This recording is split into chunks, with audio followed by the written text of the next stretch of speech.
obviously, Nebraska really good, most efficient team offensively in the league and defensively too. I thought we did some good things. I thought, turnovers killed us, and we haven't been turning the ball over, and that was a huge part of the game plan. We got 68 points on the board. I think if we could have been our normal turnover ratio, we could have got 75. That's what we were trying to go for. Obviously, they make you pay for mistakes anytime you make one. I got a tip of the hat. Sam Hoiberg has made himself an unbelievable player in this league and does all the little things to win basketball games. That's a really good basketball team, and every time I think we're close and we're getting there, we show some good signs, but this is the wrong league to, be close in. Steve, you made some significant lineup changes. You started without a center, and you reinserted Tariq. What was the thinking behind those moves? I mean, a bunch of things. Having Lino out today, too, we had to, our rotation was changed a little bit. I thought the best matchups, for this game, we haven't been winning, and I thought it was important to maybe get a little energy, and a little different starting lineup. I thought, bringing those two guys off the bench, E and J. Mike, would give us some energy, too, coming off the bench. But, obviously, the young guys starting to get better. Haroon has been practicing at an elite level, so I thought he had earned a starting opportunity. I like the matchups in this game with, I wanted June to start on Mass because he's really a point forward, point center, and how he plays. So, just kind of, trying to break some things up and kind of change the lineup for matchup reasons. Right. Steve, in the preseason, you talked a lot about this team getting back to defense and rebounding like your old teams. Why do you think this team hasn't been able to? Extremely, disappointed in our defense. It just hasn't been consistent. At times, we've shown some minutes. This league is too good not to be elite defensively. Communication is a big part of it, and talking on the court. We just haven't been able to, and that's on me. We're going to continue to stress and work. I mean, you can't imagine the film work that's been done and how our practices are. I thought we kind of solved our turnover problems, but defensively, really, and tonight we're playing the most efficient team in the country. So when you do make a mistake in our screen coverage and our reds, and if our angle of our help isn't where it's supposed to be, if the rollers aren't being hit up the lane line, just so many things, and then we weren't rebounded either, so that was hurting our defense. Today we out-rebounded them by one, but then we turned the basketball over. So, defensively we haven't gotten there.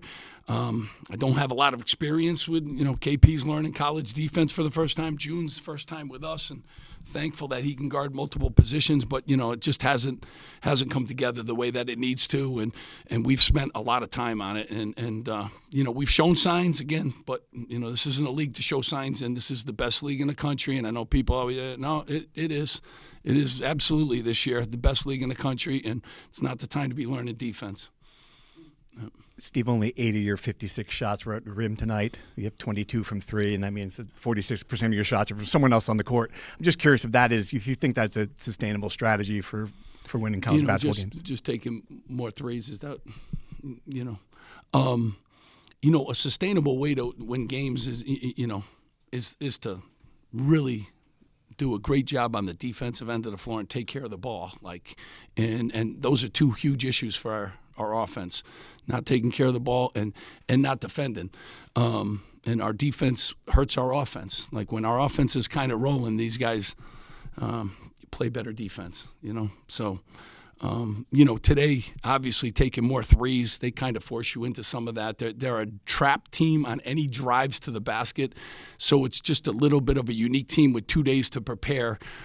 They don't allow you anything on the baseline. Like the way they rotate is just very unique, and no other team kind of plays like that. So, 2-point shots are going to be at a premium. You got to get them off the backboards, really. In a game like this, we took more threes. We played, our 4 best shooters in the starting lineup. So, that's obviously a part of it. But it's always, is it a good 3? Is it a bad 3? Is it a good 2? Is it a bad 3? And a bad 2. That goes into the whole equation. Steve, you got a month left. What are you going to be looking to evaluate above all else from your roster? Can help you. I mean, this is the good part. I've told them that they're always being evaluated every day and every practice, and I'm looking for our, continued, improvement. Because as much as, we're on a losing streak here, we're at USC with a chance to tie the game. We're Michigan. We're not, we got to keep getting better, and we've been able to plug some of the holes. I want to see a continued improvement from Caden on the defensive end. I got to get Lino back. I want to see continued improvement by Haroon, starting to practice like, June has become a real versatile guy for us. DG, got to get him more consistent. So I'm looking for us, to continue to, fight. We have a week off here, which we desperately need. We're banged up in a lot of ways. June's been banged up, and KP's been banged up. You got game after game after game, and travel. So, we got to get better, and we really need to make some strides on the defensive end. We're starting to rebound a little bit better, but nowhere near where we need to be in this league. So it's going to be huge. Player improvement and individual improvement and team improvement. What's Lino's injury? I'm sorry. What did you have? He hurt his back, so he hasn't been able to practice. So he's got back, which isn't good at this time of the year. Steve, the other day Mick Cronin was talking about college basketball is a league of have and have-nots. Do you feel like this season's struggles are NIL related, or do you think there's something deeper there? I mean, you guys, nobody. The great part of where we are now is we got an unbelievable athletic director. She works morning, noon, and night. And she wakes up in the morning, and she's hired 6 people in the NIL space. So were we short 6 people 3 years ago? Probably, so other teams were probably, in that space, we weren't exactly innovative, but we have to win. Nobody cares, but I'm just thankful moving forward here. There's an unbelievable game plan, and we have people that are waking up every morning thinking about it besides me.